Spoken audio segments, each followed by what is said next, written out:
सर्वकल्याणकारकं प्रधानं सर्वधर्माणां जनं जयतु शासनम्। मैं नमो तीर्थनायक को, नमो ओंकार वाणी को, नमो उन कुंद प्रभु को जिन्होंने ओंकार धारण की। अहो उपकार जिनवर का, कुंद का दिव्य वाणी का, जिन कुंद धुनि दाता उन कहान स्वामी का। नमः समय साराय स्वानुभूत्या चकासते, चित स्वभावाय भावाय सर्वभावांतरक्षिते।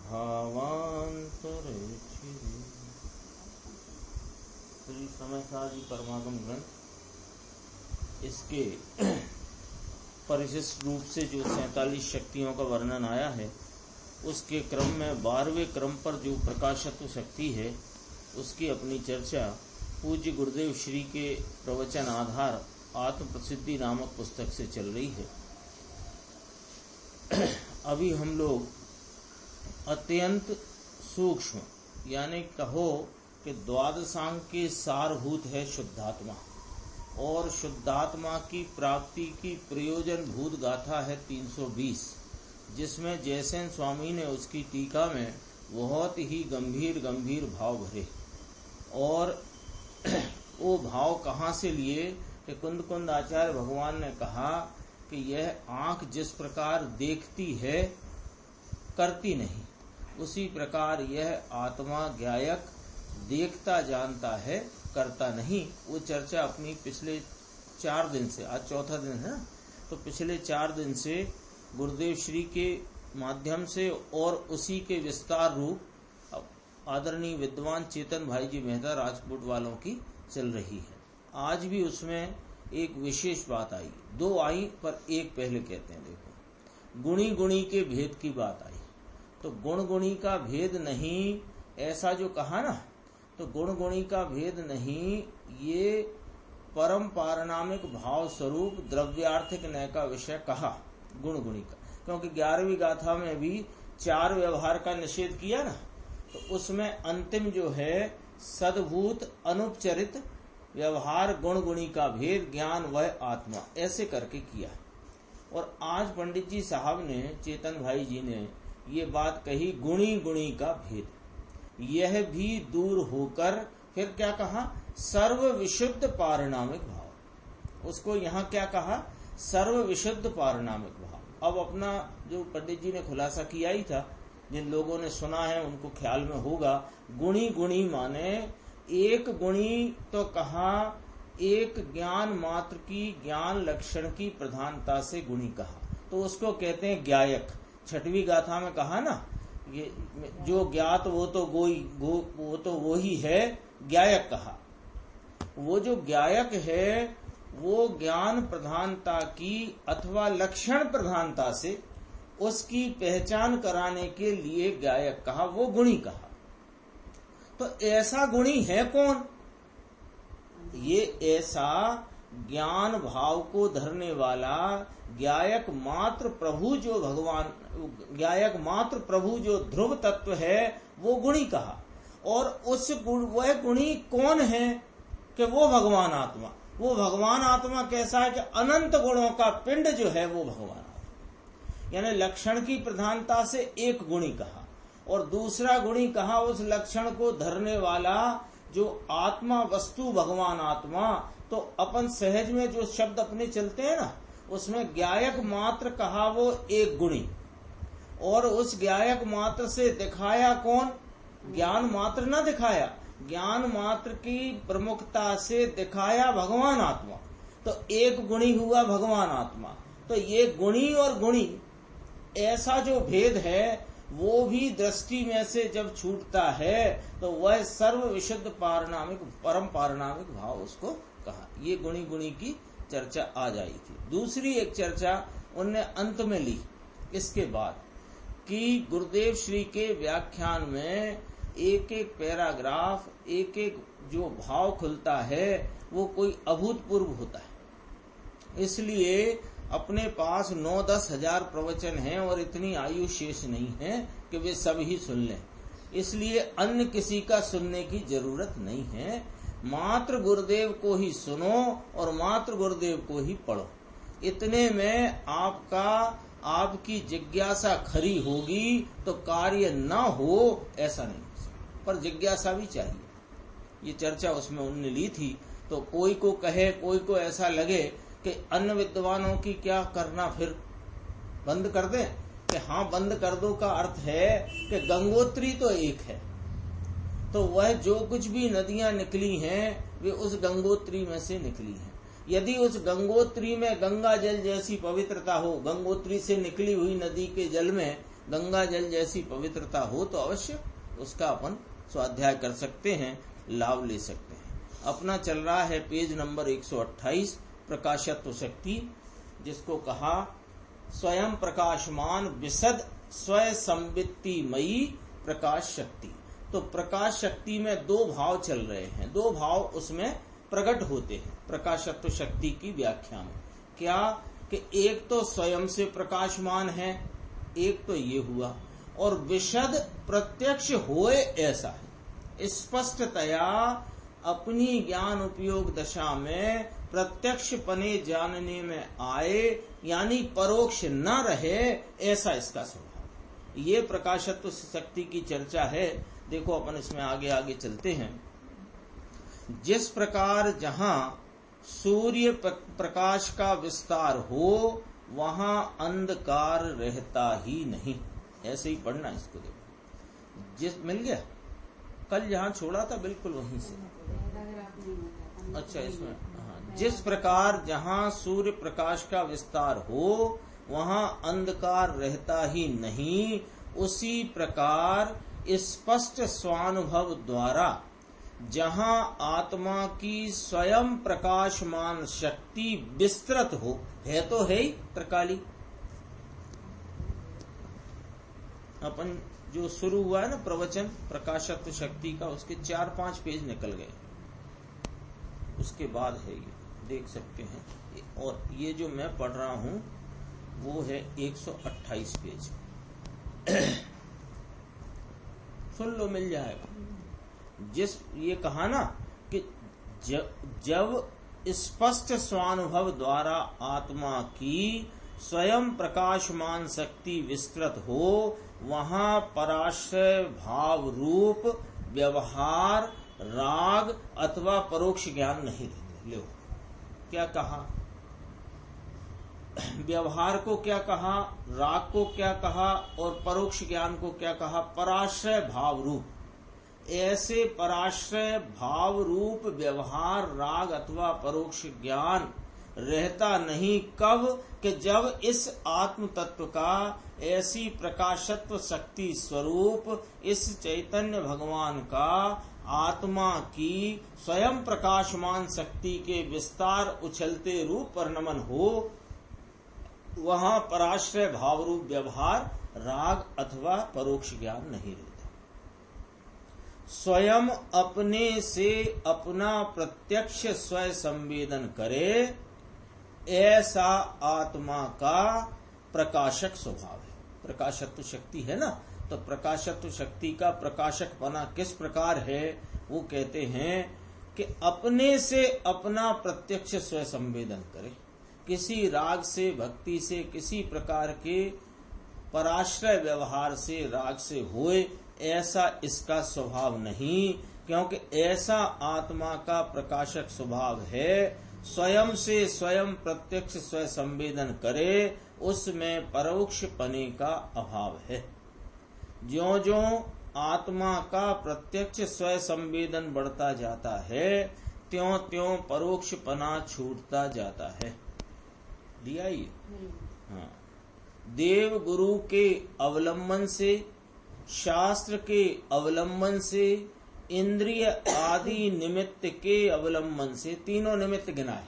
देव गुरु का अवलंबन, शास्त्र का अवलंबन, इंद्रिय आदि, ये सब निमित्त। इन निमित्त के अवलंबन से अथवा मन के विकल्प से ज्ञान करने का आत्मा का स्वभाव ही नहीं है। बोलो, ये तो पर निमित्त हुए देवगुरु शास्त्र, और इंद्रियादि भी पर हैं, अचेतन हैं, वे भी निमित्त कहलाए, और मन भी अचेतन है, वह भी निमित्त कहलाए। तो इन निमित्त मन के, अब वो अंदर जो विकल्प उठ रहा है ना, मन का विकल्प, उससे ज्ञान करे आत्मा, ऐसा आत्मा का स्वभाव। मन से नहीं, मन के अवलंबन से उठते विकल्प से नहीं। तथा परोक्ष ज्ञान भी आत्मा का स्वभाव नहीं है।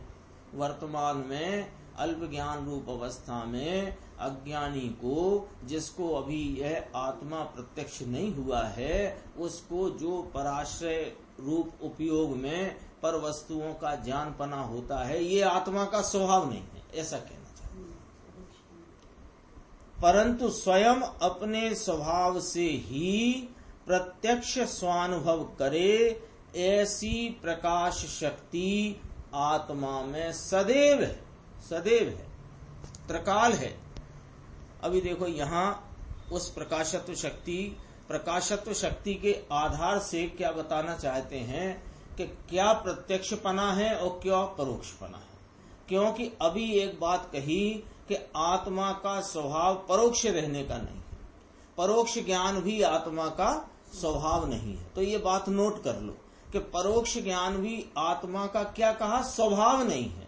क्योंकि स्वभाव जो त्रैकालिक होता है उसे कहते हैं, जो सिद्ध अवस्था में भी रहे उसे स्वभाव कहते हैं, है ना।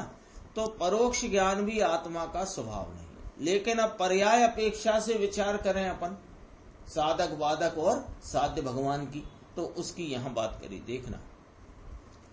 यद्यपि साधक के अभी पूर्ण प्रत्यक्ष ज्ञान प्रकट नहीं हुआ है और परोक्ष ज्ञान भी प्रवर्तमान है, साधक का तो ऐसे ही है अभी, परंतु उसे आत्मा के स्वभाव का, कैसे स्वभाव का, प्रत्यक्ष होने वाले प्रकाशत्व स्वरूप स्वभाव का अंशतः प्रत्यक्ष स्वयं संवेदन हो गया है। यदि अंशतः भी प्रत्यक्ष संवेदन ना हुआ हो तो फिर वो ज्ञान क्या कहलाएगा, परोक्ष। और सर्वथा परोक्ष ही ज्ञान हो तो वह जीव अज्ञानी, उसको साधक नहीं कहते, उसको ज्ञानी नहीं कहते, उसे शक्तियों का जो परिणमन हुआ है ऐसा नहीं कहते। और यदि संपूर्ण प्रत्यक्ष स्वयं संवेदन प्रकट हो गया हो तथा किंचित भी परोक्षपना ना हो तो वह जीव केवल ज्ञानी होता।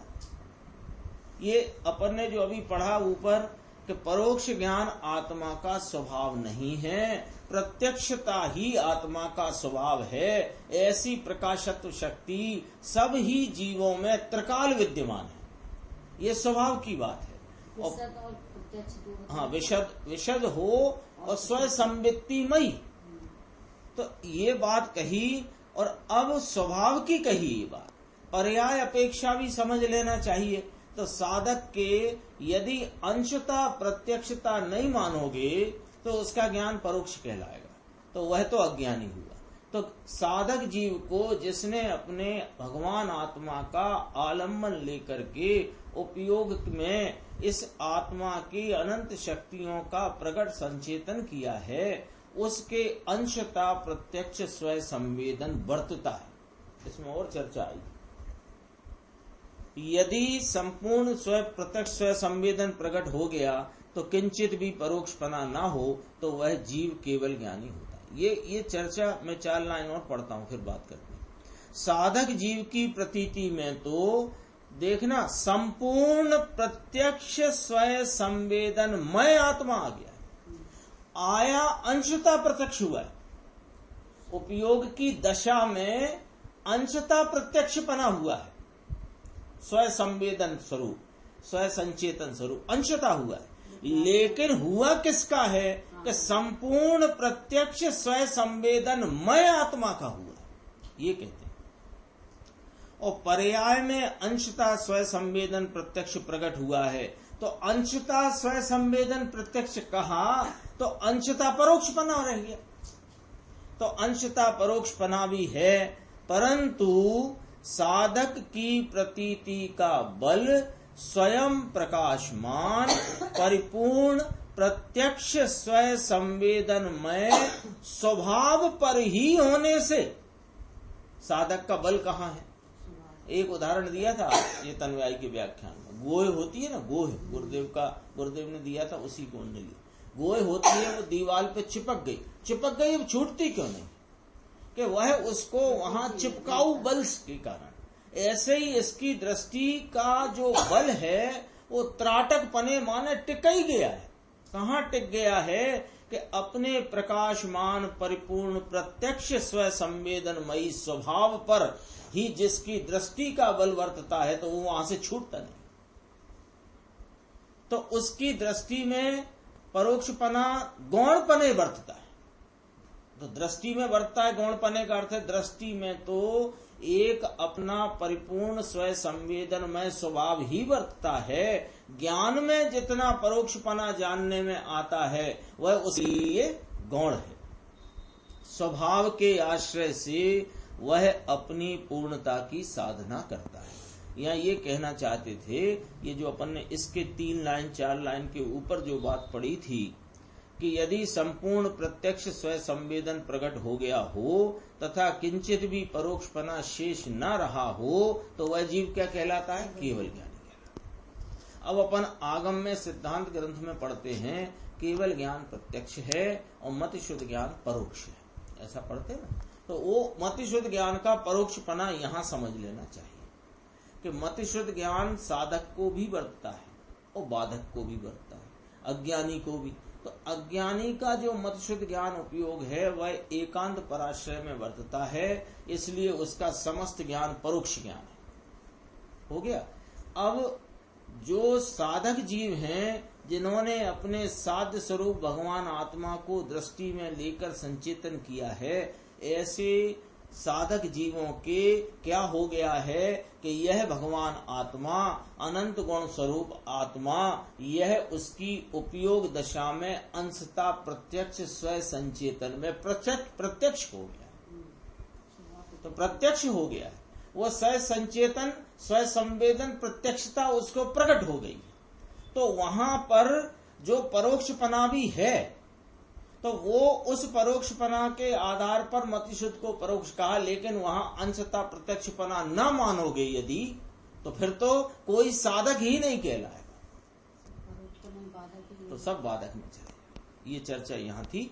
आगे देखो क्या कहना चाहते हैं अब आगे के पैराग्राफ में गुरुदेव श्री कि ऐसा जो एक एक शक्ति का स्वरूप का यहाँ वर्णन कहो प्रतिपादन कहो चल रहा है, वो प्रतिपादन वह वर्णन में क्या करना है कि एक भी शक्ति समझ ले और उस शक्तिवान आत्मा को प्रतीति में ले तो सारा जैन शासन समझ में आ जाता। देखो कहा यथार्थ रूप से आत्मा की एक भी शक्ति को समझे तो शक्तिमान ऐसा पूर्ण आत्मा और समस्त जैन शासन समझ में आ जाता।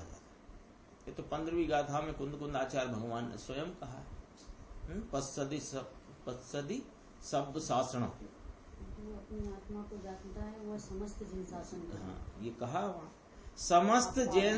समस्त जैन शासन का सार क्या कहा है, शुद्ध आत्मा। लो सा समस्त जैन शासन में तो प्रथमान योग भी आया, करणान योग चरणान योग भी आया, तो उसका सार भी शुद्ध आत्मा है कि 100 बार शुद्ध आत्मा। वहां भी शुद्धात्मा का ही प्रतिपादन है हर अनुयोग में।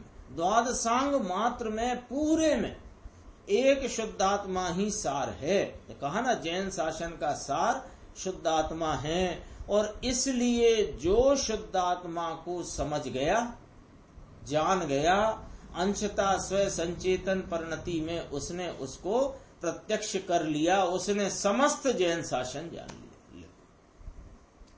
11 अंग 9 पूर्व के पाठी ने नहीं जाना जैन शासन, है ना, और तस्मास भिन्नम वाले ने जान लिया। ऐसा कहते हैं। पर्याय में तो व्यवहार, परोक्षपना और निमित्त आदि हैं तब तो उनका निषेध किया जाता है। यदि होते नहीं तो फिर साधक को यह उपदेश सर्वज्ञ भगवान देते ही क्यों कि तू अपने एक रूप स्वरूप में ही एकाग्र हो। ये उपदेश देते ही क्यों?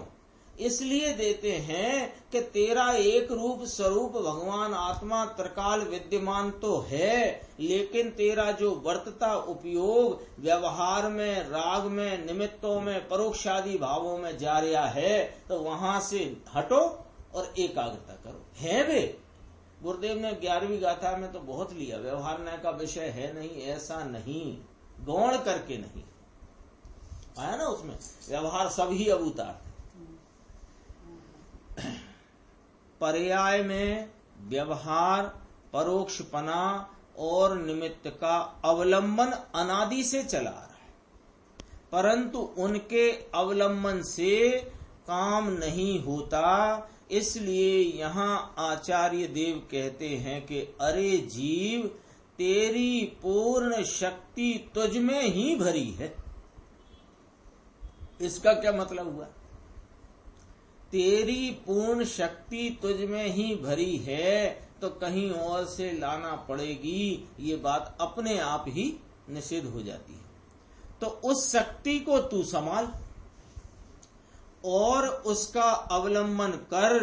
अनादिकाल से अपनी स्वभाव शक्ति को भूलकर निमित्त के अवलंबन से ज्ञान करता आया है। ये अपना इतिहास अनंत संसारी जीवों का कब से है कि अनादि से है, तो किस प्रकार इनका कुछ इतिहास बताइए कि ये सुनो उनका इतिहास कि अनादिकाल से यह अज्ञानी प्राणी स्वभाव शक्ति को भूलकर निमित्त के अवलंबन से ज्ञान करता आया है, तथापि अपनी स्वयं प्रकाश शक्ति का अभाव नहीं हुआ।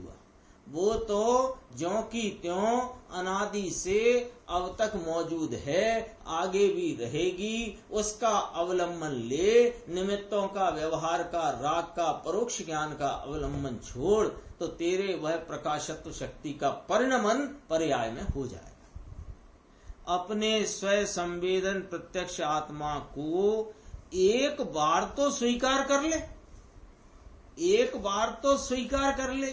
तो गुरुदेव कहते हैं ना, एक बार तो हकार भर, एक बार तो स्वीकार कर। किस प्रकार करें महाराज?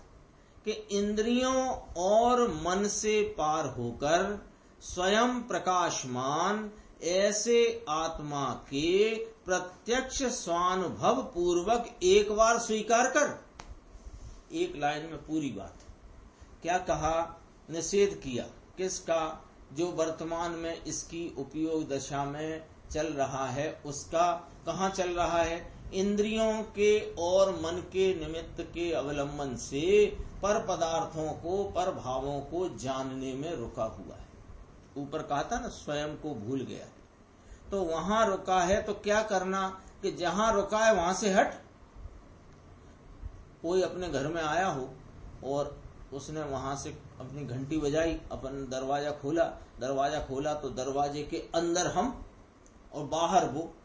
अब हम उससे क्या कहते हैं? बाहर क्यों रुके हो भाई, तो अंदर आओ। तो अंदर आने के लिए क्या करना पड़ेगा कि बाहर का जो रुकावट है वो छोड़, बाहर जो रुकने का है उसे छोड़ दो।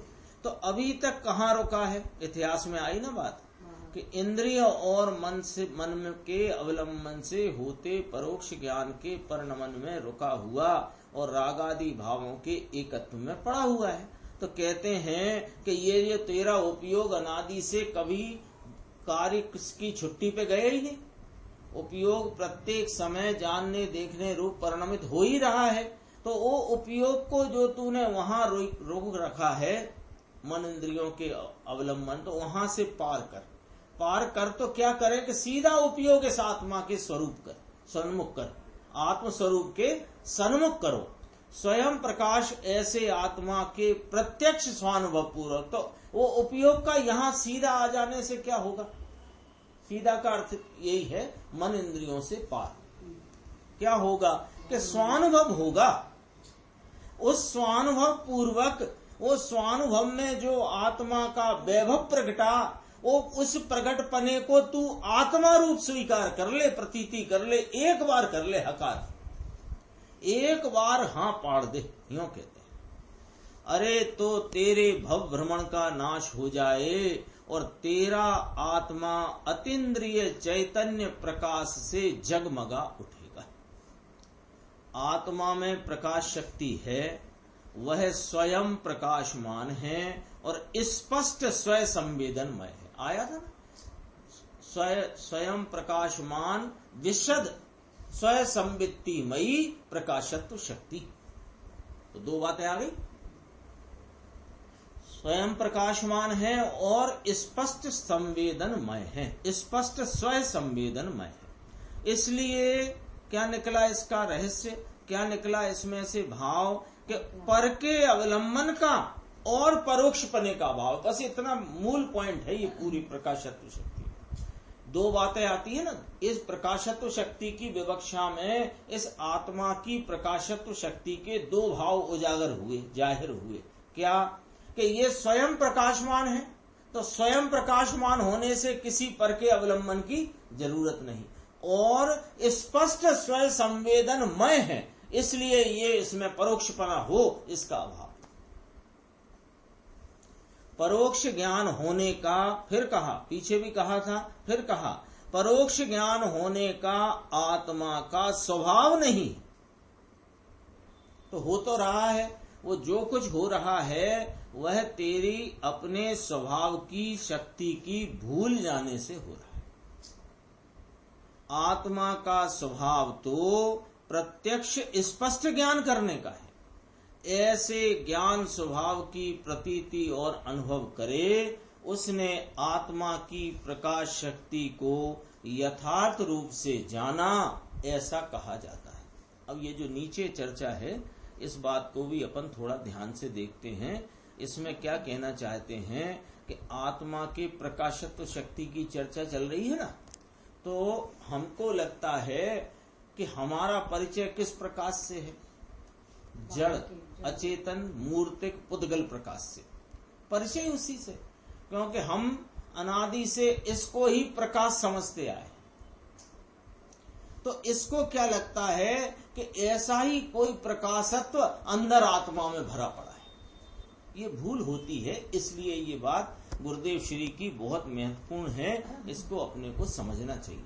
ऐसा तो अपने को लगता है कि हाँ मूर्तिक नहीं है, मूर्तिक नहीं है, लेकिन जरा कोई उस मूर्तिक प्रकाश के आश्रय से भी अपनी परिणति की कहानी सुनाने लगता है तो लगता है कि हाँ बात तो सही, बात तो सही, समझ लो भैया।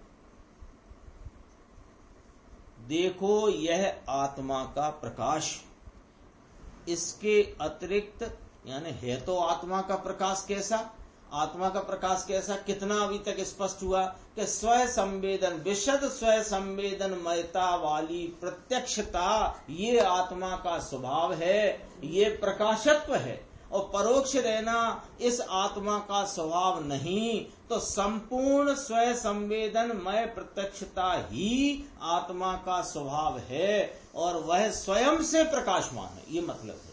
ठीक है ना। तो आत्मा के ध्यान में कई लोग इसके अतिरिक्त माने इस प्रकाशत्व शक्ति के स्वरूप को न जानकर क्या कहते हैं कि आत्मा के ध्यान में हमें प्रकाश का पुंज दिखाई देता है।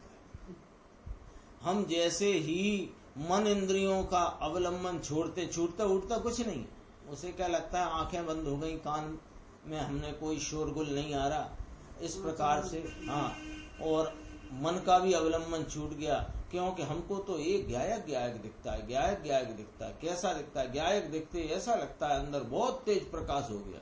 भाई साहब भ्रम हो गया आपको, वो भी तो मन का अवलंबन है। हाँ, क्योंकि तुमने विषय कैसे बनाया? मूर्तिक प्रकाश दिखा ना तुम्हें, प्रकाश दिखा, उस उपयोग दशा में प्रकाश जानने में आया ना, तो प्रकाश कौन है? मूर्तिक विषय। और मूर्तिक विषय जानता हुआ कहे कि मैंने इंद्रिय मन का अवलंबन छोड़ दिया है। अरे आत्मा का प्रकाशत्व ये नहीं है। आत्मा अतीन्द्रिय आनंदमय ज्ञानमय वस्तु अपनी उपयोग दशा में स्वयं संवेदन से प्रत्यक्षता को प्राप्त होती है, ऐसा इसका प्रकाशत्व स्वभाव, ये वाली बात है। देखो, आत्मा के ध्यान में हमें प्रकाश का पुंज दिखाई देता है, यह तो उनकी क्या है, भ्रमणा है, भ्रांति है। अभी आत्मा कैसा है उसकी भी खबर है नहीं, तो उसका ध्यान कहां से ले। पहले क्या करे कि पहले तो सर्वज्ञ देव और आचार्य भगवंतों ने और ज्ञानी गुरुदेव ने और अनंत और भी अनेक ज्ञानी हुए, उन्होंने क्या बताया कि आत्मा का स्वरूप यो है, यो नहीं। तुम जैसा मान रहे हो उसमें क्या स्वरूप नहीं है और क्या स्वरूप है, उसका बराबर निर्णय करो, और उस निर्णय का अनुसरण कैसे करो कि सीधे उपयोग द्वारा मन इंद्रियों के का निमित्त, क्योंकि इसके लिए मन इंद्रियों की जरूरत ही नहीं, अवलंबन की। वैसे तो ज्ञान में मन इंद्रियों की जरूरत है ही नहीं, किसी भी ज्ञान में, पर का हो स्वयं का हो, लेकिन अवलंबन रूप निमित्त भी वहां नहीं होता। तो तब वह सीधा उपयोग किसको देखे कि आत्मा को देखे। अब आत्मा को देखकर उसे क्या प्राप्त हुआ कि श्रद्धा का श्रद्धेय प्राप्त हुआ, ज्ञान का ज्ञेय प्राप्त हुआ और ध्यान का ध्येय प्राप्त हुआ। अभी तेरे ध्येय की प्राप्ति नहीं तो ध्यान किसका है, बोलो। अभी तो अनेक स्थानों पर एक ये नई परिपाटी चल गई ना, ध्यान करो ध्यान करो। क्या होना है ध्यान से, किसका ध्यान करोगे, वही होगा। ध्यान करने बैठोगे फिर कोई अंदर तुम्हें कल्पना में प्रकाश सा दिखेगा और तुम कहोगे हाँ हाँ हाँ ये ध्यान। इसलिए स्पष्ट कर दिया गया है। क्योंकि एक चर्चा और ख्याल आ गई, मुझे किसी ने चर्चा की थी करीब 20 दिन पहले।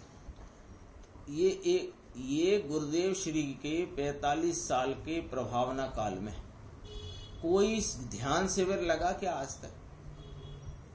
कभी कही नहीं ध्यान की बात। ध्यान की बात ये कही, देखो जब तक यह आत्मा कैसा है उसकी मुनि भी नहीं भय, कोई मुनि भी नहीं भय।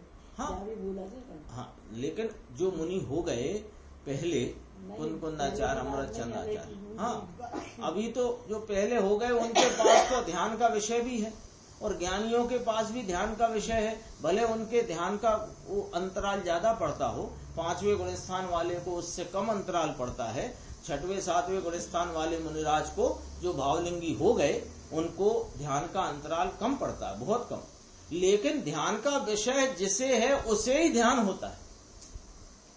अरे जहां 6वें गुणस्थान में होने वाले महाव्रत आदि के परिणाम, अरे चिंतन मनन के परिणाम, उनको भी आर्त ध्यान में डाला है, धर्म ध्यान नहीं। तो यहाँ धर्म ध्यान की चर्चा करना है कि आर्त ध्यान की चर्चा करना है, अथवा हमारा प्रयोजन धर्म ध्यान है अथवा कि आर्त ध्यान है। लोग कहने लग गए हैं कुछ प्रैक्टिकल करो। अरे प्रैक्टिकल तो तब करो कि जिसका प्रैक्टिकल करना है वो तो होए हाजिर तेरे परिणति में, वस्तु स्वरूप से तो है हाजिर, तेरी परिणति में है वो हाजिर। परिणति में हाजिर नहीं, प्रैक्टिकल करना। अरे एक ही प्रैक्टिकल अभी कर सकते हो, वह है ज्ञानियों के निमित्त से जो वर्णन इस शुद्धात्म स्वरूप का आया है उसका यथार्थ निर्णय करो तो ध्यान का विषय मिले। देखो आत्मा में कोई मूर्तिक प्रकाश है नहीं, परंतु क्या है आत्मा में, क्यों प्रकाशत्व कहा? अतीन्द्रिय चैतन्य प्रकाश है। देखो वास्तव में ज्ञान प्रकाशी आत्मा ही सबका प्रकाशक है। यदि आत्मा का ज्ञान प्रकाशन न हो तो सूर्यादि के प्रकाश को जानेगा कौन? क्योंकि सूर्य आदि का प्रकाश, इसी को तो तुम प्रकाश जानते हो।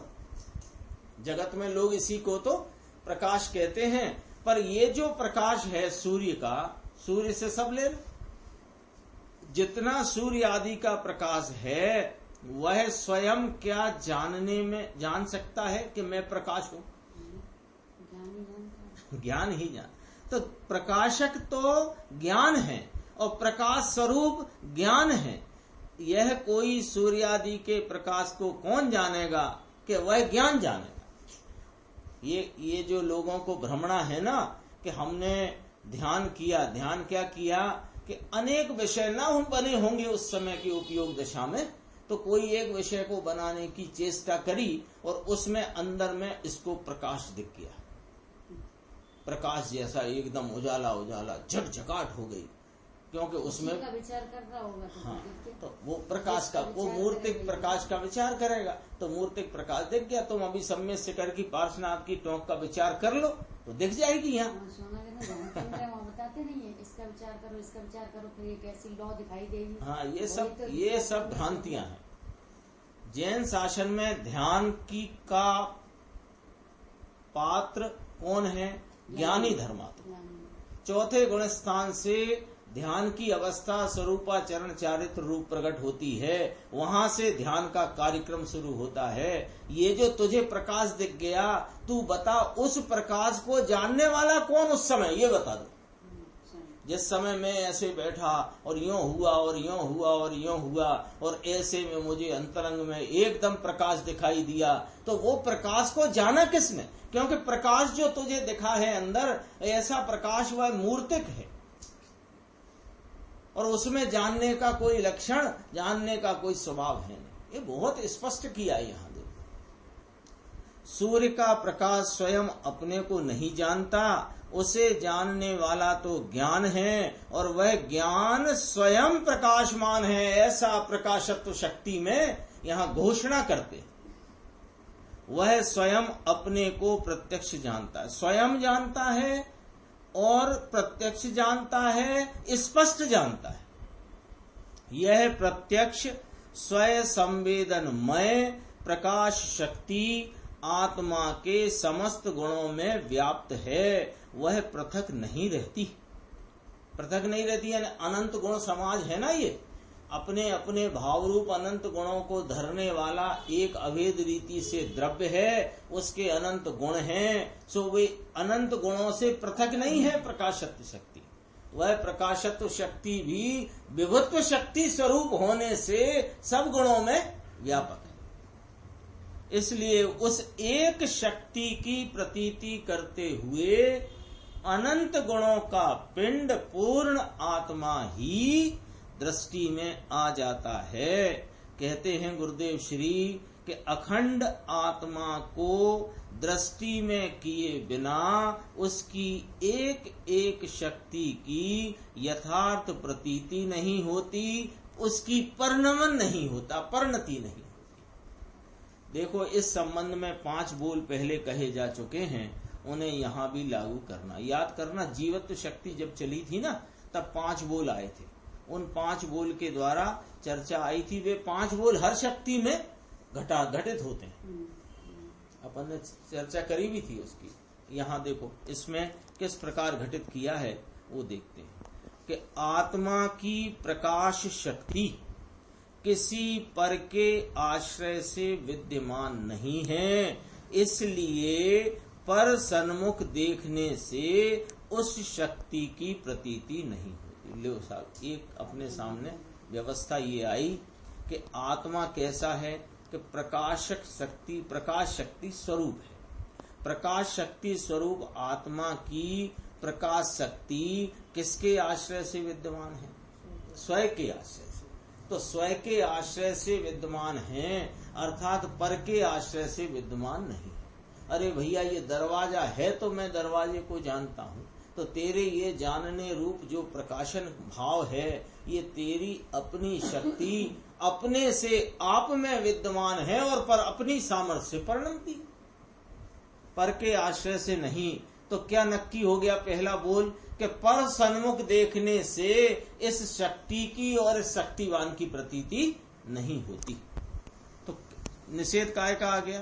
पर सन्मुखता का। दूसरा, आत्मा की प्रकाश शक्ति विकार के आश्रय से विद्यमान नहीं। यो ये प्रकार का राग हो तो प्रकाश शक्ति खिलेगी, ऐसी नहीं है। यह तो तेरे कोई सा राग होए, स्वभाव में तो ये तीनों काल विद्यमान रूप पड़ी हुई है। इसलिए विकार सन्मुख देखने से भी उसकी प्रतीति नहीं होती। 2 बातें आई। तो इसमें काय का निषेध आया कि समस्त रागादि का शुभ अशुभ तीव्र मंद सूक्ष्म स्थूल कोई भी सब रागाती। तीसरी बात, आत्मा की प्रकाश शक्ति त्रिकाल है, वह क्षणिक पर्याय के आश्रय से विद्यमान नहीं है, इसलिए पर्याय सन्मुख देखने से भी उसकी प्रतीति नहीं होती। ये क्या बात हो गई, इसमें क्या निषेध आ गया कि आत्मा की प्रकाश शक्ति त्रिकाल है, वह कोई पर्याय के आश्रय से विद्यमान नहीं है, कोई पर्याय ने उसे टिका के नहीं रखा है, तो पर्याय की सन्मुखता क्यों करें। तो पर्याय एक समय की हलचल वाली हीनादिक जो अवस्था का स्वरूप है, वो पर्याय जो है उसकी सन्मुखता देख की भी आवश्यकता नहीं। चौथी बात, आत्मा में एक प्रकाश शक्ति पृथक विद्यमान नहीं है। आत्मा में अनंत शक्तियां हैं, तो वे अनंत शक्तियों में चर्चा काय की चल रही है, प्रकाश शक्ति की, तो प्रकाश शक्ति कोई पृथक विद्यमान नहीं है, इसलिए अनंत शक्ति के पिंड में से एक शक्ति का भेद करके लक्ष्य में लेने से भी उसकी यथार्थ प्रतीति नहीं होती। अभेद का लक्ष्य ले तो प्रकाश शक्ति को, हाँ, अभेद का लक्ष्य ले, वो गुणी गुणी का भेद भी छोड़ करके एक अभेद आत्मा को लक्ष्य में लेने से ही प्रकाश आदि अनंत शक्तियों का परिणमन होता है। पांचवी बात, आत्मा अनंत धर्म का पिंड है, उसी के आश्रय से यह प्रकाश शक्ति विद्यमान है, इसलिए उस अभेद आत्मा के सन्मुख देखने से ही इस शक्ति की यथार्थ स्वीकृति होती है। जहां अभेद आत्मा की दृष्टि हुई, वहां एक साथ अनंत शक्तियां प्रतीति में आ गई हैं। थोड़ा सा विषय ये आगे है, जरा मैं ले लेता हूं, फिर कल यहीं से दोबारा शुरू कर लेंगे, भले 2 मिनट 5 मिनट है अपने पास, देखते हैं। अब जो चर्चा आई, हर चर्चा में अपन देख रहे हैं ना कि गुरुदेव कोई ना कोई उसमें खिलावट और आ जाती है। जो विषय प्रतिपादन में चल रहा है ना, प्रकाशत्व शक्ति, तो हर पैराग्राफ में वो निषेध किसका है और उसके निषेध पूर्वक उस वस्तु की प्रकाशत्व शक्ति की विशेष स्पष्टता अपने को मिलती है। देखो, अज्ञानी कहते हैं, थोड़ा सा आगे बढ़ गया हूं मैं, एक पैराग्राफ छोड़ दिया। अज्ञानी कहते हैं कि निमित्त और व्यवहार के आश्रय से धर्म होने को आप अस्वीकार करते हो, तो क्या निमित्त है नहीं, तो क्या व्यवहार है नहीं, ऐसा उनका प्रश्न होता है। क्योंकि आपने तो क्या किया, अभी 5 बोल चले तो सब निमित्त ही उड़ा दिए, राग आदि विकार का जो व्यवहार है वो भी उड़ा दिया, अरे पर्याय व्यवहार भी आपने उड़ा दिया, और गुण गुणी का भेद का व्यवहार भी उड़ा दिया। उड़ा दिया माने व्यवहार उड़ाया है, काय के लिए, आश्रय के लिए। देखो, ऐसा कहकर वे क्या चाहते हैं, क्या भाई साहब निमित्त है ही नहीं क्या भाई साहब व्यवहार होता नहीं क्या, फिर काय को लिखा जिनवाणी में निमित्तों की चर्चा और व्यवहार की चर्चा। तो ऐसा कहकर वे निमित्त और व्यवहार के आश्रय से लाभ मनाना चाहते हैं, ये उनकी क्या है, भ्रांति है। परंतु ज्ञानी कहते हैं कि अरे भाई, निमित्त और व्यवहार नहीं है, ऐसा तुझे किसने कहा, समझना जरा। परंतु उनके आश्रय से लाभ होता है, ऐसी बात तू कहां से लाया। दोनों बातें उसको ही कही कि तुमने क्यों कहा, तुमने कहा, किसने कहा तुमसे कि निमित्त और व्यवहार नहीं, लेकिन उनके आश्रय से निमित्त और व्यवहार के आश्रय से लाभ होता है, ऐसी बात लाया कहां से भाई। जगत में तो सब हैं, निमित्त है, उससे क्या उसके आश्रय से आत्मा को ज्ञान होता है, प्रश्नवाचक। व्यवहार का राग और विकल्प है, उससे क्या उसके द्वारा सम्यक श्रद्धा ज्ञान चारित्र होते हैं, ऐसा कभी नहीं होता। जीव को संसार है, इसका लॉजिक देखना बहुत छोटा सा है। जीव को संसार है, लेकिन क्या वह संसार है, इसलिए आत्मा की मुक्ति होती है। बताओ, संसार है कि नहीं?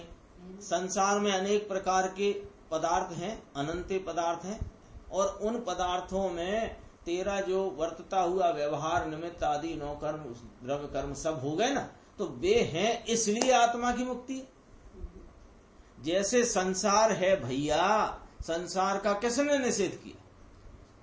यहाँ तो समय सार शुरू हुआ तभी कहा था अनंत द्रव्य है। पहली दूसरी गाथा में ही कह दिया था कि जगत में अनंत द्रव्य है ना। स्वयं समय पर समय की भी चर्चा करी थी। जैसे संसार है परंतु वह कहीं मोक्ष का कारण नहीं है, उसी प्रकार निमित्त है, व्यवहार है, लेकिन वह कोई धर्म का कारण नहीं। इतनी सी बात पकड़ना। संसार का नाश होने से मोक्ष दशा प्रकट होती है, और उसी प्रकार निमित्त और व्यवहार का अवलंबन छोड़कर परमार्थ रूप आत्म द्रव्य का अवलंबन करने से धर्म होता है। देखो, इसमें व्यवहार और निमित्त की स्थापना होती है। कैसी? व्यवहार और निमित्त रूप। परंतु उन निमित्त या व्यवहार के आश्रय से किसी भी प्रकार धर्म होता है, इस बात की उत्थापना होती। विधि निषेध कहो, स्थापना उत्थापना कहो। जो निमित्त या व्यवहार का अवलंबन करते करते धर्म होना मानते हैं, वे मिथ्या दृष्टि हैं। ऐसा निश्चय परमार्थ जानना चाहिए। जानना और स्वयं ऐसी मान्यता छोड़कर, क्या मान्यता? निमित्त या व्यवहार के आश्रय से धर्म होगा, ऐसी मान्यता छोड़कर शुद्ध स्वभाव की रुचि तथा अवलंबन करना, यह कल्याण का उपाय है। अपना सबका अभी चूंकि ऐसा लगता है कि ये इतने सूक्ष्म विषय जैसे 320 गाथा चल रही है, ये क्यों चल रहे हैं? तो अभी अपने को यदि 10 दिन कहें तो थोड़ा निवृत्ति का समय रहता है ना, तो उस निवृत्ति में ही यदि अपन ये विषय नहीं समझेंगे तो कब समझेंगे? इस हेतु से वो चर्चा चलती है। निज निधि निज में बताई, यह अनंत उपकार है, उसके लिए जिन वाणी माँ को वंदना 7 बार है।